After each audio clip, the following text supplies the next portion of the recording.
Gracias por seguirnos acá en Cuánticamente, Medicina de la Conciencia para todos ustedes con el doctor Ángel Eduardo García Montero, hoy con el tema del cáncer. Y por cierto que ya estamos en la víspera de curaciones colectivas, que va a ser este 2 de noviembre a partir de las 8:30 de la mañana hasta las 12 en el Salón El Arte de acá de Punto Fijo. Nos pueden llamar a través del 0424 y 0424-617-6615 y confirmarnos entonces su asistencia porque el cupo es limitado. Doctor, se había quedado entonces bastante información en el tintero acerca de lo que es el cáncer y cómo la visión errada o convencional que tenemos, te decía, ¿no? El ejemplo del bombillito en el tablero.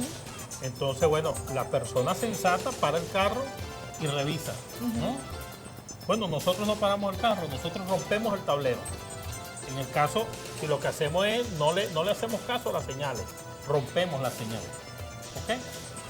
Y eso, en algún momento de la vida... Tomamos rabia, sí, golpeamos las señales y listo, y seguimos. seguimos. Vamos con la señal y seguimos. Si es un dolor, analgésico, si es una acidez, antiácido, y ahí vamos, pues, ¿ok? Y resulta que no es así. Fíjate en este ciclista que ganó 7 veces el Tour de Francia, que después... Armstrong. Sí, Lance Armstrong, que salió después positivo a los doping. Pero bueno, en todo caso fue un hombre que hizo un esfuerzo en la vida. Con doping o sin doping, ganar 7 veces el Tour de Francia no es cualquier cosa. Claro. Sin embargo, él tuvo cáncer y en 2 ocasiones. Tuvo cáncer de testículo, después creo que hizo un cáncer en cerebro, algo así. Él tiene un libro muy bueno, que lo leí yo hace algún tiempo, que se llama La Vuelta a la Vida. Y al final de esos libros él tiene cartas que mucha gente le envió. Y hay una carta que le envía una persona, un hombre, que le dice: los que nos diagnostican cáncer somos seres privilegiados. Él dice que él al principio, cuando le llegó esa carta, no la entendía bien. Después, cuando el hombre desarrolla el porqué, dice que las personas con diagnóstico de cáncer son privilegiadas. Y es que justamente él comienza a darse cuenta de una cantidad de cosas de su vida que no se había dado cuenta antes del diagnóstico y que se vio en la obligación de recomponer, de sanar, de enderezar, de perdonar, de aprender a vivir sin resentimiento. Y justamente él sanó del cáncer y le quedó un gran aprendizaje. Usted tiene una historia personal también, porque tengo entendido que usted se inicia también en esto o en este tipo de investigaciones de la cuántica, medicina de la conciencia, por la muerte de su madre, sí, que padeció de cáncer justamente, ¿no? De leucemia, sí, una especie de cáncer. Y bueno, precisamente yo vi todo el proceso de la quimioterapia y todo. Y aunque ella rebasó el promedio de vida de esa enfermedad, que está catalogada la leucemia mieloide aguda como la leucemia más agresiva, ¿no? ¿Qué enseñanza deja eso, por ejemplo? También porque es importante los familiares, sí, y el entorno. En primer lugar, vivir de cerca, por supuesto, yo lo había visto en algunos pacientes, pero vivir de cerca en un ser querido, pues como es la madre, ese efecto tan perturbador y tan desastroso de la quimioterapia, ver cómo se le cae el pelo, cómo pierden la audición, cómo si pierden la capacidad física hasta de levantarse, de asearse por cuenta propia, todas estas cosas. Si te das cuenta que hay algo que no está bien, ¿ok? Y justamente, es decir, mi madre, que además yo conocía su historia, obviamente, por ser su hijo, y que en ese año que ella estuvo viva, gracias a la atención extra que le dimos, más allá de lo que se hacía en la quimioterapia, yo como médico veía la necesidad de hacer un trabajo psicoterapéutico. Allí es cuando yo me motivo a hacer psico-oncología, que es apoyo psicoterapéutico a personas con cáncer, después de su muerte, porque yo sabía que ella tenía muchas cosas que decir. Una persona con una larga historia de desdicha en su infancia y en su adultez incluso, y que no se haya tratado eso. Después, incluso haciendo los estudios de psico-oncología con un grupo muy adelantado en esta materia en Argentina, bueno, ahí hay que estudiar psiconeuroinmunología. Y me doy cuenta de algo que gravitaba en mi mente, que lo dice la psiconeuroinmunología, y es que las emociones son la causa fundamental de los desajustes celulares. ¿Y cómo es que si las emociones tienen una participación tan determinante en el origen de las enfermedades, especialmente en el cáncer, cómo es que no se le hace caso a eso? Son procesos de años, ¿no? Sí, incluso, y que no son curados, ¿no? No, eso hay una cantidad de historia de desdicha, de memorias no sanadas, de resentimientos, de iras guardadas, de cosas sin resolver en el universo mental de la persona, que no se le da respuesta a eso. Es una cosa de verdad inexplicable. Y que tú veas todavía en pleno siglo XXI cómo el desarrollo tecnológico y científico se ha enfocado exclusivamente en el ámbito biológico, cuando hoy por hoy sabemos que el determinismo biológico está de salida, que la epigenética, que la biología de las creencias, de la cual hablamos en el programa pasado, que todo lo que se ha demostrado en la física moderna, de que la conciencia tiene una participación importante en la creación de la realidad, de que todas las emociones que producen incomodidad, todos los sentimientos de baja frecuencia, producen una descomposición del campo electromagnético celular, tisular y orgánico que compromete enormemente la capacidad defensiva de los sistemas que preservan la vida, y que eso no sea tratado. Yo creo que eso tiene un sentido y tiene que ver con que nosotros somos una sociedad totalmente dominada, totalmente mediatizada. ¿Cómo es que si este doctor Otto Warburg en 1931 le dan el premio por descubrir que el origen de las enfermedades, especialmente del cáncer, es la acidificación del medio celular, y que él plantea que si ese medio se le modifica el pH y se convierte en un medio alcalino, la enfermedad desaparece? Este señor que tengo aquí, Andrea Morris, que escribe este maravilloso libro, El cáncer no es una enfermedad, sino un mecanismo de supervivencia, como le explicábamos en el segmento anterior, donde la célula trata de sobrevivir en un medio ácido deshidratado, en un medio carente de oxígeno, altamente tóxico. ¿Por qué a esto no se le hace caso? ¿Por qué seguimos enfrascados en el callejón sin salida de la medicina sintomática, de la medicina química, de la medicina mecánica, y no damos un vuelco hacia lo humano, hacia la historia propia de la persona, que además en medicina de la conciencia hemos demostrado, y tenemos casos que en algún momento publicaremos de una manera sistematizada, casos que vemos además con gran satisfacción cómo cuando la persona recompone su mundo interior, cómo cuando la persona hace un insight y descubre las razones por las cuales desarrolló una enfermedad y comienza a ajustar todos esos fenómenos, a sanar, a modificar su emocionalidad, a modificar su visión con respecto a sí mismo, a su entorno, a sus familiares, a la vida.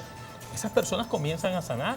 Yo tengo un caso de una mujer con cáncer de seno, está publicado en mi página web, en elcuántico.com, en uno de los artículos que yo publiqué con el nombre de Cáncer en la Conciencia. Una mujer que le asesina a un hijo y a los 2 años del asesinato de su hijo desarrolla un cáncer de mama izquierda, que en el topograma de Hammer justamente tiene que ver con la condición de madre.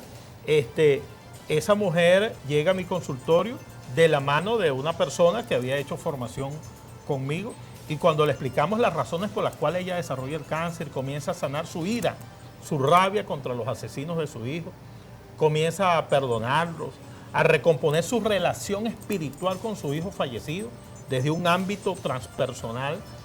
En 2 semanas el cáncer disminuye de 2.7 a 1.5, el tumor en mama. Una mujer que estaba preparada para operación. Ahora, hoy por hoy esa mujer estudia con nosotros medicina de la conciencia, no está totalmente sana, el tumor no ha desaparecido totalmente, pero ella lleva ya prácticamente 2 años. Es una mujer que es alegre, que era una mujer triste, una mujer tranquila, ecuánime, que era iracunda. Es decir, modificó su vida, y ella hoy por hoy le da gracias el hecho de que le hayan diagnosticado eso, porque su vida se ha transformado, su vida ha cambiado.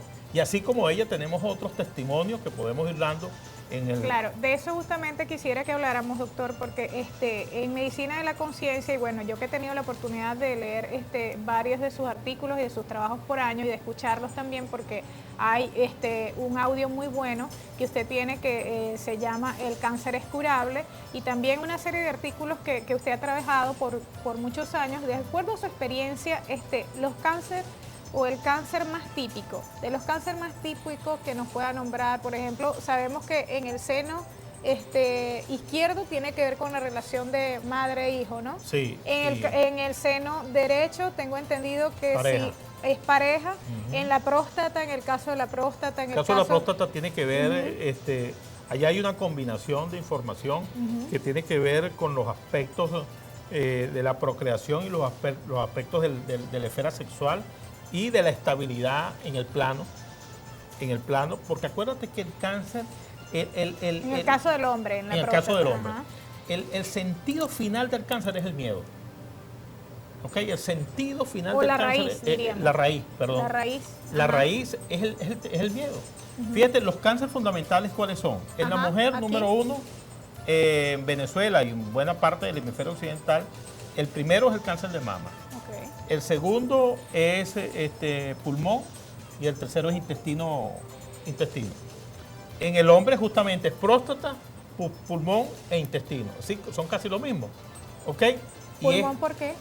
Bueno, pulmón. De eso hemos escuchado pocos aquí. Pulmón tiene que ver, fíjate que en uno de los entrevistados de las entrevistas que tú hiciste, habla del fumar y el cigarro. Y es verdad, por supuesto, yo creo que fumar es una de las grandes estupideces de esta civilización, porque es una cosa que tú estás metiendo humo, intoxicando tu cuerpo y acidificando tu sangre permanentemente. Pero fíjate que el cáncer se ha extendido tanto que la estadística hoy demuestra de que cada 10 personas con cáncer de pulmón, solo 4 son fumadores. Y tú dices, bueno, y los otros 6 que no fumaban, ¿por qué? ¿Fumadores pasivos? No, es que no solamente son fumadores pasivos, es que el tema de la conciencia, volvemos, fíjate cómo se nos va la frontera entre lo biológico y lo no biológico, entre lo que es biológico y lo que es realmente de la conciencia. Es que todo es de la conciencia. ¿Ok? ¿Por qué?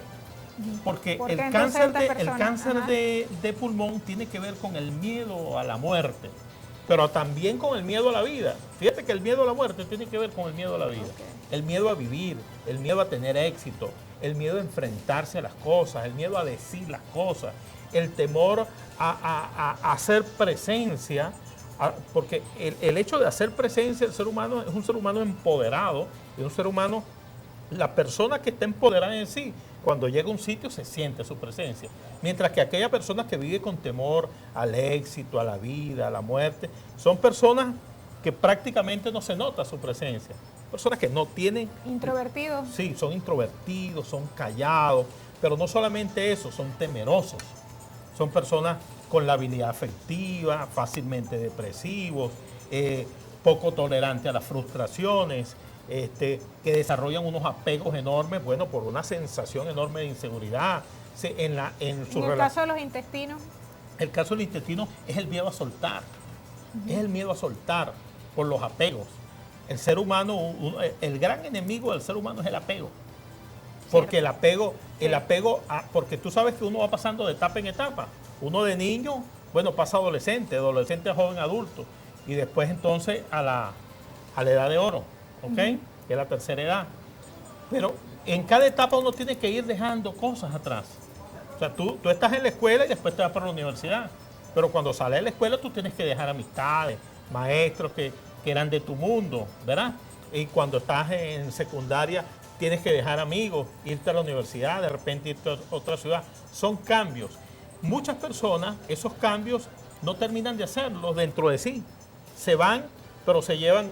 Es como llevan el pueblo dentro, llevan su pueblo dentro, llevan sus cosas dentro y no terminan de desprenderse. Desarrollan una relación de apego tal que terminan sufriendo durante muchos años por el hecho de soltar.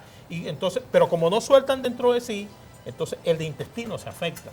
¿Okay? Y es allí entonces donde caemos en el convencionalismo, un poco tratando esta enfermedad o esta situación del cáncer con la quimioterapia, la radioterapia. Vamos a ver justamente una colección de imágenes o recolección de opiniones acerca de lo que es la quimioterapia para muchos.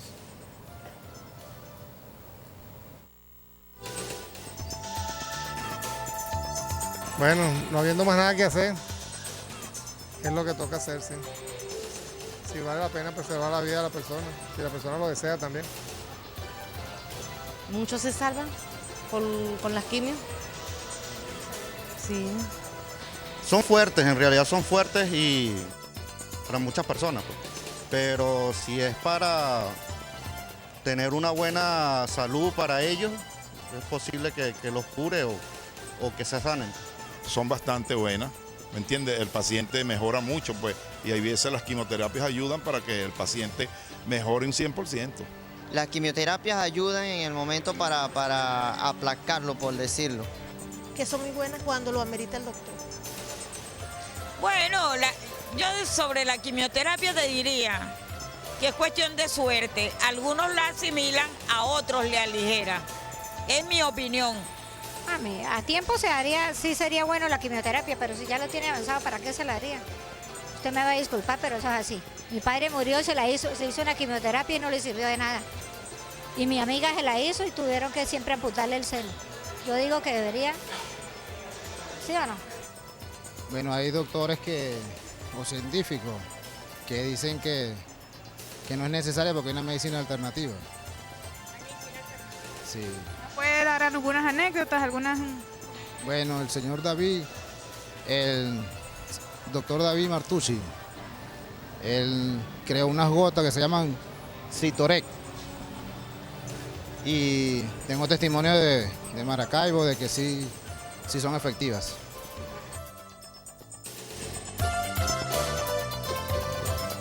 Varios testimonios que veíamos allí, incluso nos mencionaban a un médico acerca de una vacuna, una inyección que ha probado que al parecer puede ser efectiva. Pero también tenemos aquí un mensaje que nos han enviado de texto, doctor, y dice: buenas noches, totalmente cierto eso de la quimioterapia. Todavía estoy en cama llorando la partida de mi hijo de 24 años. Hace 10 meses luchó, pero recibió quimio y se complicó todo. O no pudo recibir quimio y se complicó todo. Pero al regreso del próximo segmento vamos a estarles entonces hablando y respondiendo, el doctor estará respondiendo a esta situación de la quimioterapia luego de esta pausa, y también estaremos respondiendo más de sus interrogantes que nos han hecho llegar a través del 0424-617-6615. Y recuerden, tenemos este 2 de noviembre curaciones colectivas. Bueno, ya al regreso con más de Cuánticamente.